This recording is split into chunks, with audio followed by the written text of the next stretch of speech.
Tenga una muy buena clase. Gracias. Chao. Bueno, la clase de, ¿cómo andan? ¿Qué dicen? La clase de hoy voy a tocar un tema relacionado obviamente a las neurociencias que antecede a la toma de decisión. Es decir, el proceso previo a la toma de decisión es la percepción, ¿sí? Entonces vamos a trabajar el concepto de visión y sobre todo visión periférica, que es justamente el paso primero antes de que el jugador decida cómo va a definir una jugada. Entonces vamos a ver en qué consiste este concepto de visión periférica y qué instancias o cómo se desarrolla esta cuestión. Para eso les propongo ver un video que va a tratar justamente de un jugador que justamente tiene esta cuestión de a trabajar de la visión periférica. Así vamos a ver cómo entonces se logra trabajar con este jugador esta cuestión de la capacidad de su visión periférica. Arrancamos.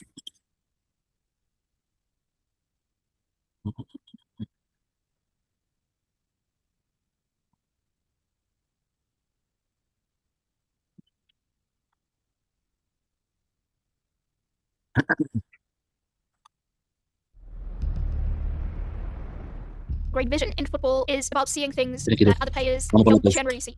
Español, español. See in peripheral, see where players are moving in order to be one step ahead. The ability to see what's going to happen next before it happens. A great passer will play the pass that you couldn't even see. Dealing in such small margins of being able to see it and then execute it, because in football, it's a game of chaos. We're set up for Alexander-Arnold now. Wonderful. Quick thinking. Smart shooting.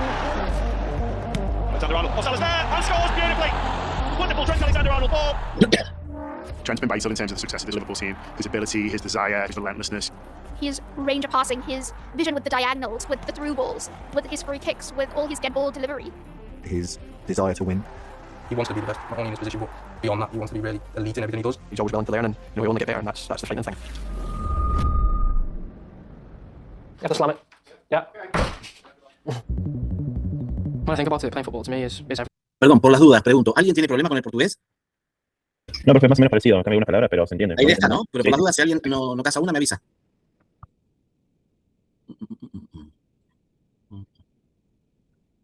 To be able to do his job and do it every single day is an unbelievable opportunity, and I'm so fortunate to be in this position. Trent's ambition was evident really, really early on, and it comes from his upbringing. He's been brought up in a tough part of Liverpool. He's been brought up by hard-working parents with good working-class values. You work hard at whatever you do, you give it 100%, and he's worked ever so hard to get where he is. You know, he grew up just down the road from Melwood. He wears the responsibility of the club, of the city, of his people. And so to carry all that as a kid and transform himself as a footballer is just remarkable. After the Champions League win in Madrid, we had a few different ideas of what we could do to mark what they'd done and celebrate it. And one thing that kept coming back to us was Trent's interview after the game. For me, I'm just a normal lad from Liverpool whose dreams just come true. Absolutely right. We started sending over pictures of what we thought it should be, and it was all him celebrating goals or celebrating with the medal after the Champions League. And Trent was really keen for it to be much more low-key. I didn't want your face on it, to be fair, because I don't pull nice facials on the pitch, so it would have been a lovely picture. The 66 having a high squad number meaning that you come through the academy and you build your way up from the bottom, really, and that's kind of a representation of that. He always remembered where he came from and, you know, where he was from and the people who were around him, really, and he's kept those people close to him, and I think that's important. Any player that reaches really good levels has to have support around them, so we've all invested a lot into it in terms of time and passion and effort and advice and everything we can do to support him so we can realise his dreams, but our dreams as well. It is my dream for him to do well. In Kiev, when Liverpool lost the Champions League final, he said on the pitch, his only thought were, my family came all this way, and now I'm looking at them in the stands, and they're so desolate. I never want them to feel like that again. The drive behind everything, the drive behind the mentality is fueled by family. My brothers didn't get the football opportunity that I got and the dedication from my mum and dad that I got. Everything was just about me. I'm just grateful that I've been able to reach the level that I've been able to reach and repay them somewhat. To be where he is now, you know, that's not luck, that's just pure hard work, graft. That comes from his mum, his dad, and his brothers, and realising that I'm going to want to do better. Every day I'm living the dream. Everything that I imagined, I'm very, very fortunate to be in the position I am, because literally everything I do every day is what I dreamed it would be, just harder. I mean, from as far back as I can remember, it was always, he's got the potential to be a club legend, he's got the potential to be club captain, he's got the potential to be England captain. It doesn't weigh me down, but it's almost as if it's not Alexander-Arnold on the back, it's potential. I suppose potential is just another way of expectation, in my opinion. Good is never enough, great is never really enough. You've got to keep striving for more. If you don't achieve the potential, then it's a massive waste, and that's what wakes me up in the morning, gets me out of bed. He's very aware of how short a footballer's career is, and he's very conscious of making the most of that. So, you know, he sees every year as an opportunity to win a trophy or more, and every year he doesn't do that, he sees it as an opportunity missed. If you have a list of things that you want to achieve in your career, then 17 years, it feels like a long time, but it's actually not. Your talent will only take you to a certain level. There's a ceiling to your talent that will only take you so far, and then to better that, it has to be hard work. But it's hard to find new things to improve, if that makes sense. Because I've been doing this for, 15, 16 years now, that you would think that I've worked on everything. I'm an ophthalmologist, and what I've specialized in is sports vision, the vision necessary for athletes to perform at their best. This is something I've never worked on, so that means that there's so much room for improvement and space for improvement. It was a no-brainer for me. Over the years, I've worked with a whole range of athletes. I've worked with thousands of professional baseball players. Hitting a baseball has been considered one of the most, or the most difficult task in all of sports. One of the players I worked with was a player whose name was Manny Ramirez, who played for the Boston Red Sox. This was in 2004. The Red Sox won the World Series for the first time in 80, 90 years. Manny Ramirez was voted the most valuable player for the World Series that year. I was given a championship ring that year, and now have 6 of them. I don't think anyone's ever thought of sports vision in terms of football and applying it to football and improving it and seeing results. So to be given the opportunity through Red Bull and obviously Dr. Labby is an unbelievable experience for me. It's about trying to find the little 1% or 2% that can take you to the next level. And, you know, if you asked probably 10,000 Liverpool fans what's the best thing about Trent, most people would say his vision, but he's trying to find that little percentage more to make it even better, and that's what sums him up. From day one, you taught technique and technical stuff and things like that, but really, the foundation is your vision and what you can and can't see. To convince somebody that vision is a critical component to performance, I'd ask the athlete the question, how many sports do you know that people play with their eyes closed? I think best case scenario is that it improves my vision in ways that help me see things and maybe react quicker and be able to see things that others can't. So for me, it's about wanting to improve and pick up them little 1%, 2%ers that will make me a better player, make me better than others. So the first step in understanding what to do with Trent is to understand how to evaluate him. Because you really can't create a training program until you understand where there might be issues. To train something that he's already excellent in, better than most footballers, didn't seem to be a proper use of his limited time. And so we want to work in areas where we can see either deficiency we have to improve or something that we can directly improve on the pitch. Hello. Hi, you okay? I'm good. How are you doing? Yeah, I'm good. Ready for a big day? Yeah, I'm excited. By the way, I'm from New York. And in New York, we speak really fast. Okay. So if I don't understand you, I'm going to ask you. And if you don't understand me, you ask me again, right? Yeah. All right, let's get started. Yeah. The testing system we put together for Trent followed, just like it does with every athlete, that vision pyramid. If we build visual function from bottom up, we can get to the top of the pyramid, which is elite performance, where Trent will perform even better than he has. So the bottom piece of that pyramid is what each eye individually can do. In other words, how sharp is the vision? How well can it detect contrast? And on top of that, how quickly can each eye actually process that visual information? To start that process, the first test was a simple vision test, a regular eye chart. How well can you see? I think it's PCT. PCT is right. Good. 20/20 is then a normal average vision. That's what the normal person sees. What you just did with both eyes was 20/15 plus a little extra. That means that you can see from 20 feet what the normal person sees from 15 feet. So you're 5 feet further away and you still see it. And in fact, you saw 2 of the letters in the smaller line, the 20/10 line, which is even better. Now, the best vision humanly possible is just past that. So your vision with both eyes was real good. Wow. So I'm happy with that. I always thought I could see things that others couldn't, and I had good vision. Never really need the glasses, so that's a good start. All right, we're going to move on to the next test. And for this test, we're going to use these 2 iPads. You get a quick look at this very small C, and you're going to swipe in the direction of the opening. Yeah. So I thought, I'm going to go through the whole of today, and I'm going to be the best athlete to ever work with. He's going to know how to be thinking I can't even improve this boy. Some of them are going to be easy, some of them are going to be impossible. It's impossible for anybody to get all these correct. You just give your best guess. I'm going to give you about a dozen practice ones that are realistic for what the test is like. Then we're going to do the right eye and left eye. Okay? Yeah. You ready for that? Yeah. And here comes the first target. Wait, that was way too quick. So that came and went. And so just go ahead and guess that. That's in like the penny dropped. I was like, yeah. I think I need to work on this. Excellent. So that's kind of what it's like. So you see how they kind of go quickly? Yeah. It's tough. But again, we're looking for best thing humanly possible here. Okay. Ready, rock? So if you can take that and cover your right eye. In football, the footballer doesn't have time to study and look to see what they're going to do. They have to decide quickly. And this test forces quick decisions. The targets are very small, the targets are very faint, and only shown for a very short time. And by combining those 3 elements together, we get a much better reflection of the visual abilities of an athlete. Don't come too forward. Very good. You got the magic check mark. Congratulations. Wow. Tough test, huh? Very tough.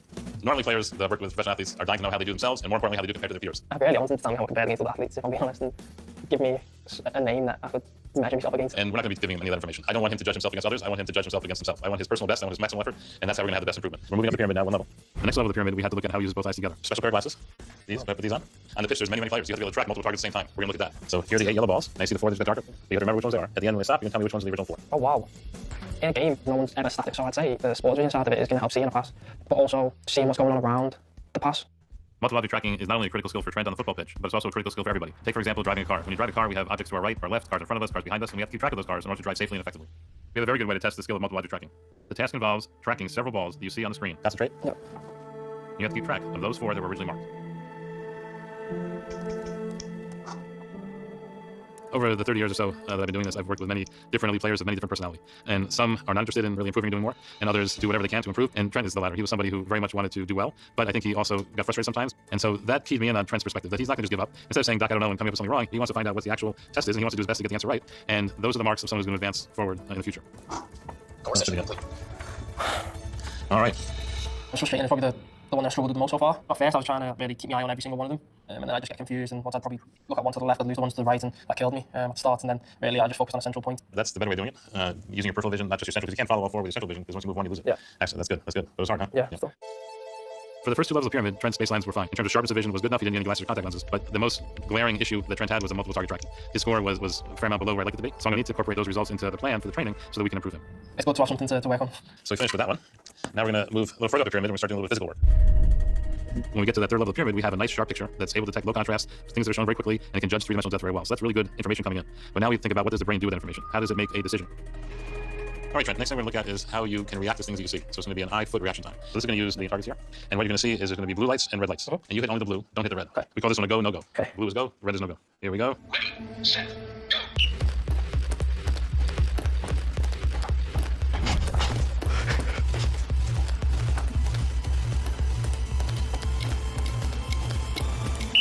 All right. It's tough. Ah. All right, so that finishes up this test over here with the reaction time. Now what we're going to do is move on to a test looking at your interaction with the ball. As we move through this test, we're getting closer and closer to what he has to do on the actual pitch. The next test, he may think that this is great, this is my sweet spot, I'm going to do really good in these next ones. But we need to get him to that point where he just fails a lot of the time so he can improve. And I have to challenge him all the time. So even though he may be good with his feet, I'm going to make what he has to do with his feet much harder. We have 4 lights flashing on top of the board here. Your job is to identify the board with the blue light and kick the ball to hit that board. And so you want to go as fast as you can, get as many of those strikes as you can. Okay? Yeah. You ready? I'm going to step back a little bit. Here it comes. Nah, I have to get to grips with what technique to use. So I started off with the 1-touch technique. Ah! All right. F off, man. And then I changed up technique where it was just precise passing.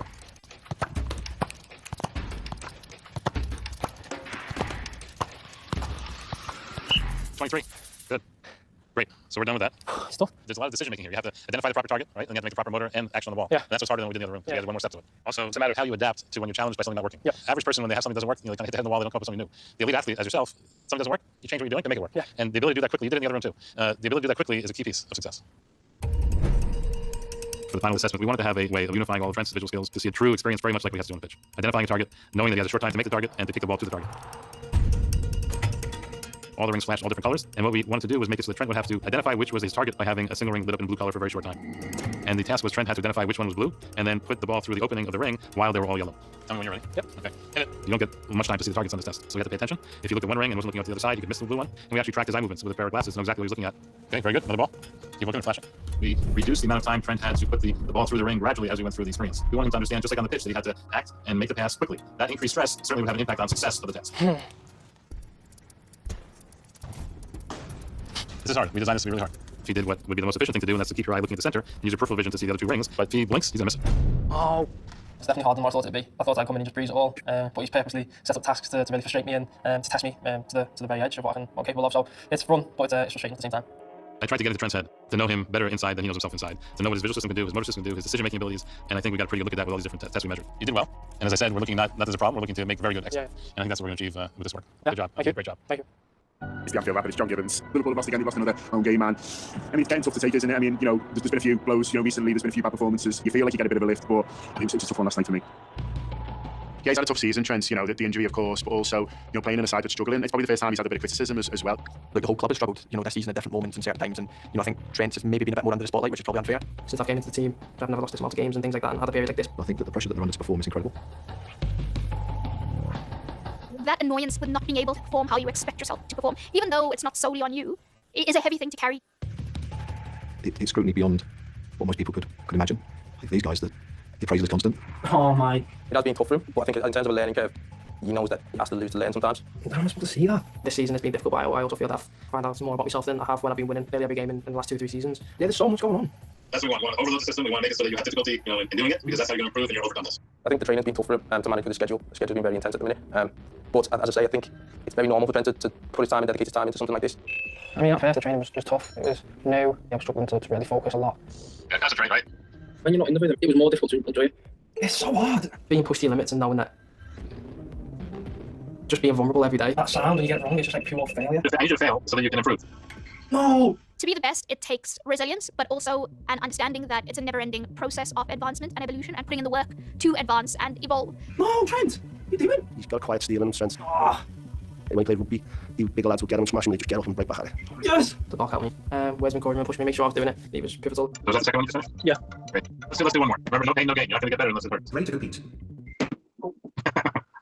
You got long arms. He's got that little bit of swagger, hasn't he? And, you know, this right off a young scout at your pedal. The measuring stick for me is myself. I need to be better. Come on! Throughout the week, I've really started to see how it all links and it all connects. Yes, come on. Playing football. When I was seeing the results and I'm thinking, okay, so I grew that much today in this session. Yeah, hold on. Gained 5%. Now I need to get better the next day, and it gives me margins to improve. It says brain processing speed up now to 12%. Good. That's good. Is that 12% better than how it started? Wow. When someone puts you in a competition format and says you have 2 minutes 30, it's a competition, what can you do? It's like, bring it on. Now we're getting serious. Growing up, we were 3 boys who compete against each other. It was got to be like a competitive element for it to be more fun. Oh, wow. I can remember, like, we used to do forfeits. You'd have like challenges where you get to pick like 5 ingredients, put it into a drink, and you've got to drink it if you lose, and the other 2 get to pick the ingredients after you've lost. And it was hilarious. He was uber competitive. And I think he transferred that competitive to every training session in all aspects of his life, really. No! Reactions to defeat, reactions to mistakes, just gets about and he gets back on turf as well quite quickly. I'm up to 6th. So if you're positive and you're competitive and you put everything in there, then you're going to reap the reward. So are you up for moving up on the leaderboard in battle? Yeah. All right, let's see it. Let's do it. at the start, everything was happening so fast, and then just one day, it just snapped. Nice. Your focus is paying off. Like, I just went into slow motion, I was like, wow, this is actually quite easy. It's not easy, but easy-ish. It was like, why did I find it so hard? And then, like, I realised I was able to do it. Where'd you end up? Top of the table, Doc. Top of the table? Top of the table. There you go. That's exactly it. Exactly. When it's just natural and you don't have to think about it, that's when it becomes relatable to football, and it's just instinct. Congratulations. That's great, right? Thank you, yeah, thank you. Did it? Awesome. Awesome. Judging by what Doc's been telling me and the results that I'm seeing, I've made improvements, so it'll be good to really retest and be able to show that properly with some numbers. Gareth Southgate has named his squad, but the big shock, one of the biggest omissions, I think, from an England squad for many, many years, Trent Alexander-Arnold. Normally, you just get a text off like team operations saying, yeah, you've been selected. The manager's name pop up. I knew what was coming from that. I wasn't really expecting it. Trent not getting called up for England, I know that, you know, hit him hard. And then you're a little bit angry, disappointed in yourself. Hurt your pride too, you're a little bit ashamed, a little bit embarrassed. If this has been a bump in the road for him, whether it's been a mission from the England squad or maybe a team that isn't challenging for major honours, I think that you find out about people in moments of adversity.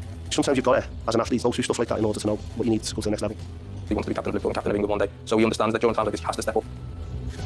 I have to do more to earn that place. It's not just going to happen because your team's won the league. I have to earn the right to play for England now.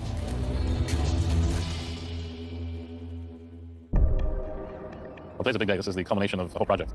We're going to have a chance to see how Trent has performed in comparing his previous evaluations to today's evaluations. Come on in. All right, Trent, very good. Welcome back to my lab. This is similar to what we did 6 weeks ago. Yeah. So here's the iPad, and your job is to identify the opening and swipe in the direction of the opening. The other thing is, I guarantee you, even though you've trained really well, you're not going to see everything on the screen.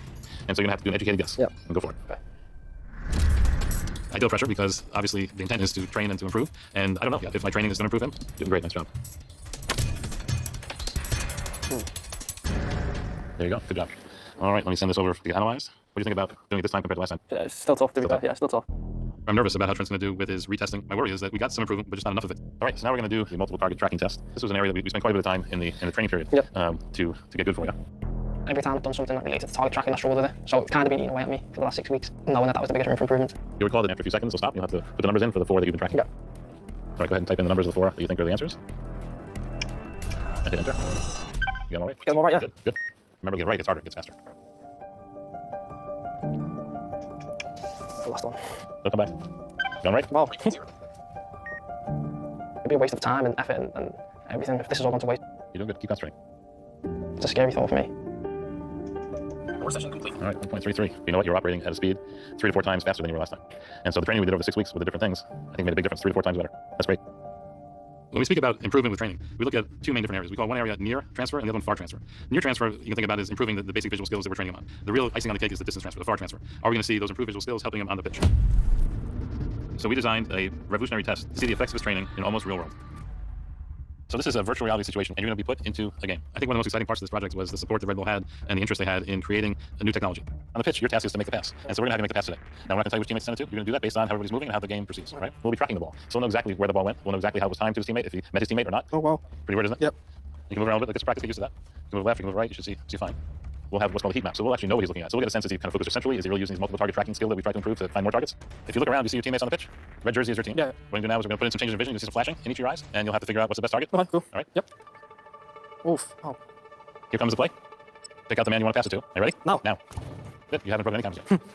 I wanted to measure the effect of interfering with his vision. How resilient is he visually? Like the flashing lights and stuff put you off, and something you got to overcome. So flashing has 2 effects. One, obviously, it's the flash in your eye. Number 2, it takes away depth perception. You don't get any depth perception when you only see with one eye at a time. And later on, when we sit down and go through the results, we're going to actually look to see where that pass went. Okay. All right, Trent, we're going to do the ring challenge. And so what we're going to do is have the targets come on for a shorter time. And the amount of time that the yellow stays yellow, if you put it through the hole, that's going to be shorter too. I'm going to make it more challenging, give him less time to identify which is the ring he has to hit, to the point that we're going to go down to 5/100ths of a second identification. That's much faster than snap of a finger, much faster than blink of an eye. Blink of an eye is 300 milliseconds. This is 5. So you're going to have to really identify quickly and see what's going on and make the pass. Okay. Yep. There'll be a short time that one will be blue. That's your target. Yep. That's quick now. Wow. Each one gets progressively faster. That's rapid. Yeah, getting quicker. There you go.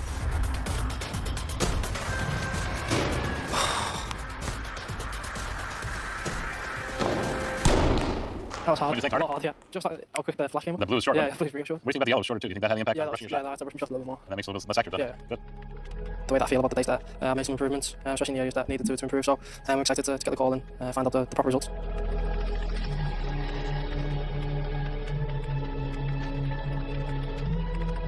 I think the heart of what he is an incredibly competitive animal. He wants to win. And I think he realises if you don't win or you don't achieve what it is that you want to achieve, that's an opportunity gone. He's very conscious looking back or having regrets that he didn't do enough or he could have done more. I think he's done a lot of really great plays. Hello. Thanks for waiting. Glad to see you. Thank you. Good. Come have a seat. Thank you. So let's talk about the results of the actual testing. The first test we did was an iPad test, and you recall, I think the first time 6 weeks ago we saw iPad test, you were a little bit blown away. Really small targets, faint, come up really fast, like Doc, why are you showing? Yeah. Can't see anything. Yeah. On this test, we call the ABTS test. The pro athletes are about 1.5 or higher. Okay. That's what pro athletes do. Yeah. I wasn't really too worried because you were 1.9 with both eyes when we tested it 6 weeks ago. And so we did the glasses off app to help with that. We did the visual sweeps to help with that, and it helped. You went up to 2.73. 44% on top of it was really excellent vision. What do you think about that? Yeah, I'm happy. That's really a nice achievement. What do you think having sharper vision and faster ability, not having to be able to see things that are on there for a short time, how do you think that helps you on the football pitch? You need to be able to see it to be able to do it. So to be able to see it faster and better and clearer than other people is going to give them an advantage. Great. That's what it's all about, right? All right. Then we got to the next test, which is the multiple object tracking and visual concentration. That's the one with the balls that move around. And there's no question on the football pitch you have to track multiple targets. And to be honest with you, when I left you 6 weeks ago, that was my biggest concern. I wanted to make sure we hit this hard because, frankly, your score is 0.39 when I'm looking for a score above 1 was a little bit concerning. It was not at the level at all that I would hope for. Your score went from 0.39 to 1.33, 240% increase. That's, I think, really good. You skyrocketed. This is a star result. We went from trouble into excellence. This is a nice connection to what you have to do on the football pitch using the visual skills that we've trained and tested. Now we're going to move on to the ring challenge. What I was trying to do is kind of place you onto the pitch to perform a pass, but give you less time to do it. Less time to identify your target, who to pass it to, and less time to actually complete the pass, maybe because the defender's coming towards you or for whatever reason. How does that transfer onto the pitch? You get a short time to process what you see when you look up, and then you got to turn that into a decision and then into an action in a short amount of time, a few seconds maximum. So it's a similar process. Your improved sharpness of vision and your ability to identify the targets in a short time came through for you here. The only area that we got you a little bit on is the amount of time you had to make the shot. That was cut down to a second and a half. Yeah, that's tough. And the rushing is going to obviously affect the accuracy as well. Did you look at each ring quickly to try to find which was the target, or did you do something different to try to figure out which of the three was going to be flashing blue? No, I just tried to look down the middle and just trust that I'd be able to see it. That's exactly what I'm looking for. I'm looking for you to trust your vision and trust your eyes to give you what you need to make the right decision. Now we're going to move on to the virtual reality experience. Okay. You recall I threw a lot of visual information towards you, things that would hopefully affect your vision, make it harder for you to see what to do, put you under more pressure. Do you think the visual interference made any difference in how you looked at what was on the pitch? Yeah, it made it harder because you kind of got to process one side at a time and try and piece them together. So as you recall, it wasn't just about seeing what you were looking at. We actually had you take a ball and complete that pass. And using technology, we were able to insert that ball movement into this virtual scene. Okay. That red is the direction that you kicked the ball when we did this earlier. And so do you think that was aimed to where you anticipated the game? I mean, yeah, the depth is a bit different, but yeah, it was the right intention. Now you see another line there, you see a blue line. That blue line is an actual kick that occurred in the game. And the person who did that kick, as you can see, did a bit of a curve on it. When they landed in the same place. Yeah, good pass. Very good. I want to show you now the real footage. I'll be curious to see how this virtual experience related to that and if anything would change based on that. Okay? You recognize anything going on here? Wow. Who's the guy there? Wow, wow. That is similar? It's very similar. In fact, you were playing against yourself the whole time. Yeah. That other player that I mentioned that made the kick, that was you. These are your plays. Despite the visual difficulties we introduced through the VR experience, with your training, you made the exact same pass to the same player with the same success. Do you think after this period, a short period of 6 weeks, where we certainly haven't exhausted what we can achieve, do you feel like you have more confidence in terms of how you trust your vision to execute plays like this? Yeah, sure. I think I definitely know that now I only need the one look, rather than potentially looking up and then thinking, have I missed something? Have I not seen where the defender is, or have I not noticed where his body weight is, and is he going to intercept the pass? It's trusting that I've seen everything that I've needed to see to make the right decision. So you feel like you can trust your eyes a little bit more than before? For sure, yeah. Great. In summary, I think we've had excellent progress. We tested you, we found some deficiencies, we did some training, we massively improved those deficiencies, we improved things you were already good at to be even better. We saw the vision improvements, other improvements. We saw you had incredible reaction times. We saw you were able to process and execute a play very, very well. But we do have one more surprise for you. Okay. Hold on. We have to fully challenge him. So I created a task that is exceedingly difficult. Your job is to put the ball through all 3 rings. Yeah. But as we've seen, I can't make it simple. We're going to take that middle ring and have it move left and right. And so the opening to get through all 3 will be short. He has to basically thread the needle with the ball. These other blue lights are going to start flashing to try to overload your visual system.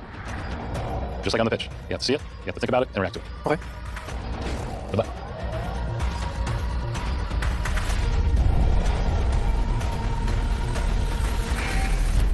Wow. Oh.